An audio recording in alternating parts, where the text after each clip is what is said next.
बाबा रामदेव फिर लाए कोरोना की दवा। पतंजलि योगपीठ ने लॉन्च की कोरोनिल टैबलेट। हर मापदंड पर खरी उतरी कोरोनिल। अब कोरोनिल पर नहीं उठेगा कोई सवाल।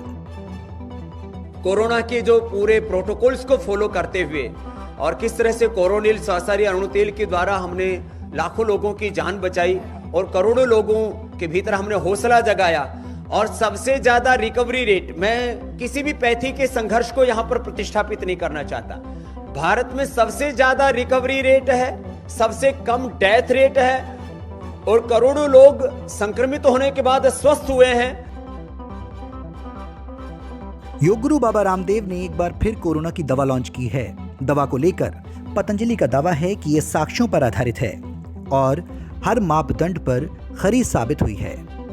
दवा की लॉन्चिंग के मौके पर केंद्रीय स्वास्थ्य मंत्री डॉक्टर हर्षवर्धन और केंद्रीय मंत्री नितिन गडकरी भी मौजूद रहे।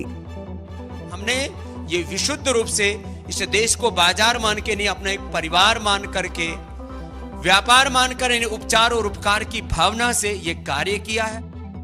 आपको बता दें कि इस नई दवा का नाम भी कोरोनिल ही है। इसी नाम से ही पतंजलि ने 23 जून 2020 को कोरोना के लिए दवा लॉन्च की थी और उससे 7 दिन में कोरोना के इलाज का दावा किया था, मगर पर्याप्त वैज्ञानिक साक्ष्यों और प्रमाणों के अभाव के चलते दवा लॉन्च होते ही विवादों में आ गई थी। आयुष मंत्रालय ने इससे पल्ला झाड़ लिया था, तो वहीं ICMR ने इसके प्रमोशन और ब्रांडिंग पर रोक लगा दी थी। मगर इस बार लॉन्च हुई दवा को लेकर पतंजलि का कहना है कि कोरोनिल टैबलेट को आयुष मंत्रालय ने कोरोना की दवा के तौर पर स्वीकार कर लिया है। कोरोनिल को 154 देशों के लिए WHO से मिला अप्रूवल। कोरोना की नई दवा लॉन्च करने के बाद बाबा रामदेव ने कहा कि योग आयुर्वेद को रिसर्च बेस्ड ट्रीटमेंट के तौर पर चिकित्सा पद्धति के रूप में अपनाया जा रहा है।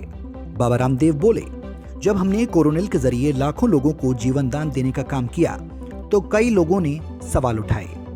कुछ लोगों के मन में रहता है कि रिसर्च तो केवल विदेश में हो सकता है। खासतौर पर आयुर्वेद के रिसर्च को लेकर कई तरह के शक किए जाते हैं।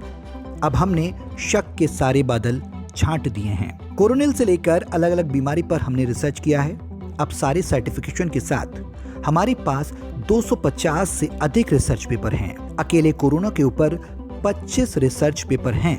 अब दुनिया में कोई कोरोनिल पर सवाल नहीं उठा सकता। दवा लॉन्चिंग के दौरान आचार्य बालकृष्ण ने कहा कि कोरोनिल का इस्तेमाल पहले से लोग कर रहे थे, लेकिन अब DGCA के बाद हमें WHO से अप्रूवल मिल गया है। ये 154 देशों के लिए अप्रूवल मिला है। इसके बाद हम अब आधिकारिक रूप से कोरोनिल का निर्यात कर सके हैं। हमने वैज्ञानिक पद्धति से कोरोनिल पर रिसर्च किया।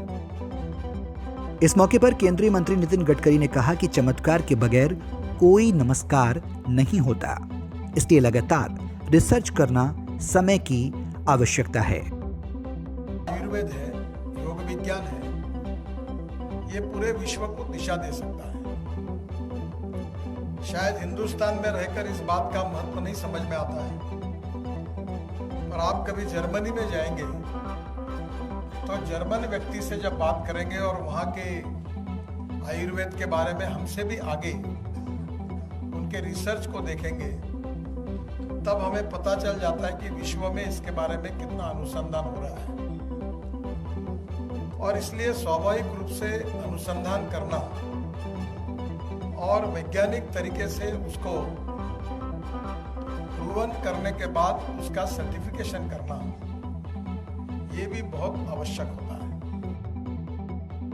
आयुर्वेद चिकित्सा पद्धति की तारीफ करते हुए डॉक्टर हर्षवर्धन ने कहा कि कोरोना काल में आयुर्वेद पद्धति पर लोगों का विश्वास बढ़ा है।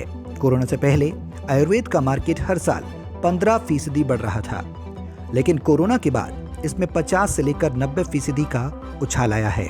भारत ही दुनिया के लोगों का विश्वास आयुर्वेद पर बढ़ रहा है। दुनिया के कई देशों, Australia, New Zealand, Colombia, Mauritius, Bangladesh, Sri Lanka और चीन ने भारत के आयुर्वेद को अपने रेगुलर मेडिसिन सिस्टम में लागू किया है।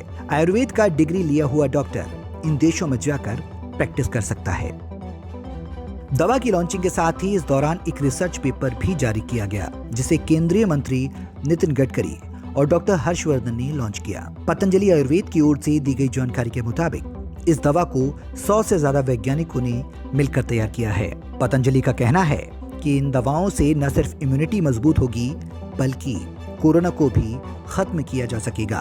कोरोना वैक्सीन को लेकर पतंजलि के रिसर्च पेपर का विमोचन करते हुए डॉक्टर हर्षवर्धन ने कहा कि पतंजलि और केंद्र सरकार का एक ही सपना है कि नई तकनीक के आधार पर आयुर्वेद को स्थापित किया जा सके। वहीं बाबा रामदेव ने कहा कि हम चाहते हैं कि अगले 30 सालों तक इस तरह से आयुर्वेद पर काम करें कि WHO का हेड ऑफिस ही भारत में आ जाए। मेरा तो सपना आने वाले 30 सालों तक हम योग आयुर्वेद में इस कदर कार्य करें कि WHO का हेड ऑफिस इंडिया में बन जाए, और वो सपना है हमारा। Bureau report, Punjab Kesari TV. हमसे जुड़े रहने के लिए हमारे YouTube चैनल को सब्सक्राइब करें और नई वीडियो की नोटिफिकेशन के लिए बेल आइकॉन को दबाएं। अगर आप ये वीडियो Facebook पर देख रहे हैं तो लाइक जरूर करें और ज्यादा से ज्यादा शेयर करें। धन्यवाद।